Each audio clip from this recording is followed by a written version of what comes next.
Welcome. Today's topic is scatter plots. A scatter plot is a graph that shows the relationship between two sets of data. You probably know the word scatter. To scatter is to sort of throw things out randomly. So unlike regular graphs, a scatter plot is more like real life, where things get a little bit more messy. It's not going to make this perfect line. But to make a scatter plot, first you graph the data as ordered pairs. Put all the points on the XY axis. So let's take a look at a scatter plot. Here's a scatter plot comparing student heights to what grade they're in. And you can see as the students advance in the grades, they tend to get taller.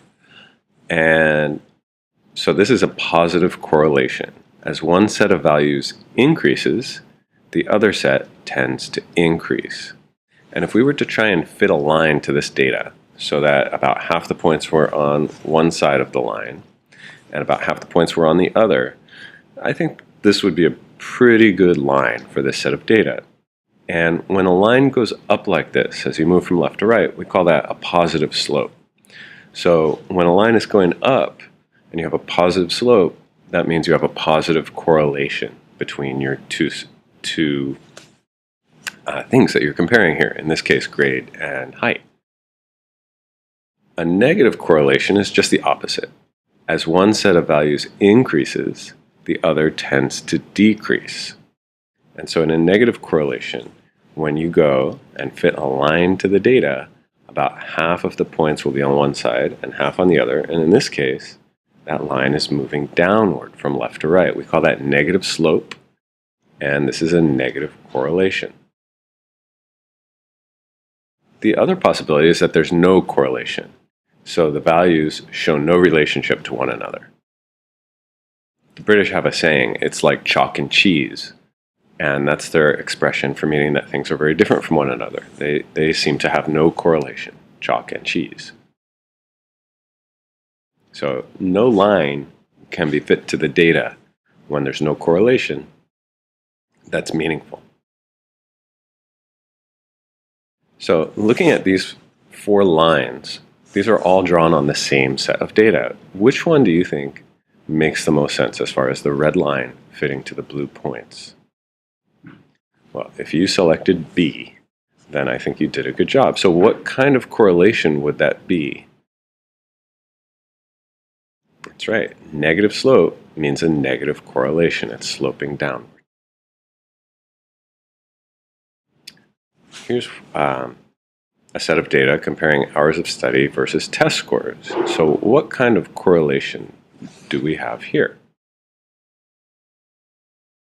It's a positive correlation. Positive slope, positive correlation.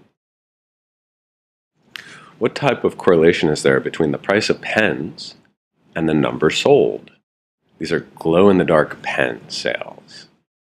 And as we raise the price, we seem to sell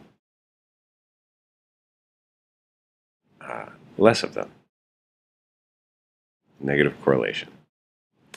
So use the data to predict how much money Taylor would be paid for babysitting 7.5 hours. This looks very proportional to me. 1 hour equals $4, 2 hours equals $8, 3 hours equals 12, so you have to figure out 7.5. And my suggestion would be it's going to be halfway between 7 and 8 because it's proportional. So we'll add those together and divide by 2. $28 plus $32 equals $60. And 60 divided by 2 is 30. The answer is $30. Here's one for you to try on your own. Pause the video by hitting the spacebar and then check back. So, use this data to predict how much money Taylor would be paid for babysitting 3.5 hours.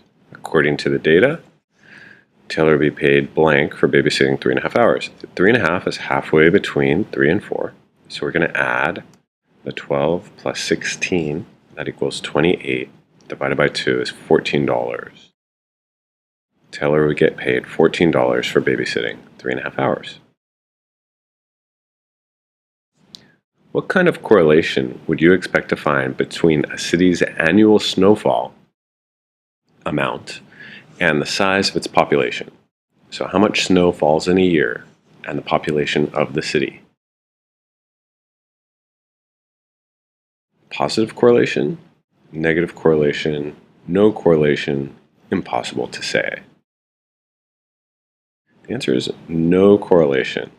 Although I was tempted to say negative correlation, that a lot of snow would make people move away and that you'd have a smaller population, but the book says no correlation. What kind of correlation would you expect to find between a movie's length and the number of times that it can be shown in a day? Again, positive correlation, negative correlation, no correlation, or impossible to say. So the longer a movie is, the fewer times it can be shown in a day. So that would give us a negative correlation.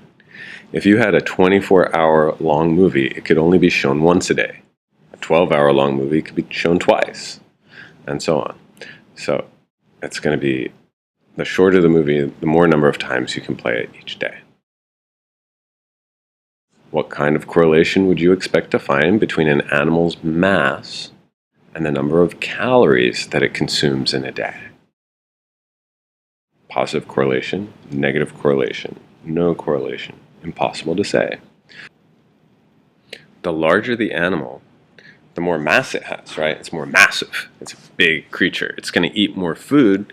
That means consume more calories. So I would call that a positive correlation. Bigger animals eat more food, smaller animals eat less in general. What kind of correlation would you expect to find between a person's height and his or her income? Positive correlation, negative correlation, no correlation, impossible to say. So, do taller people make more money? That would be positive correlation. Do taller people make less money? That would be negative correlation. Or is there no relationship, or can we not tell? And there's basically no correlation between height and income.